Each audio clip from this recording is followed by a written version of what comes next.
Hello guys, আসসালামু আলাইকুম। আপনারা কেমন আছেন? আলহামদুলিল্লাহ, আশা করি আপনারাও ভালো আছেন। তো আমার ভিডিও যদি পেতে চান, পাশে থেকে বেল আইকনটি অন করে দেবেন, লাইক সাবস্ক্রাইব সব করে দেবেন। আর আমি আজকে আমাদের এলাকাতে আসছি, এলাকাতে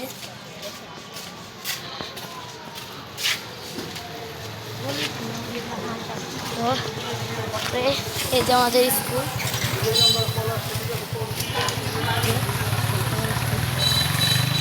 তো এরা সব আমাদের এখানে উচ্চ বিদ্যালয়, রস্তাগর উচ্চ বিদ্যালয়। আর এই যে আমাদের বাসা। তো আমরা গিয়ে আমরা থাকি। তো আমি এখন যাচ্ছি, একটু সামনে যাব। ওই যে রস্তাগর উচ্চ বিদ্যালয়ের সাইনবোর্ড। তো আপনারা আমাকে সাপোর্ট করবেন ভাই। তো আমাকে সাপোর্ট করবেন। আজকে আমার এলাকাটা আমি একটু হালকা পাতলা ঘুরে দেখাই দিলাম। তো লাইক সাবস্ক্রাইব সব করবেন। আসসালামু আলাইকুম, আল্লাহ হাফেজ।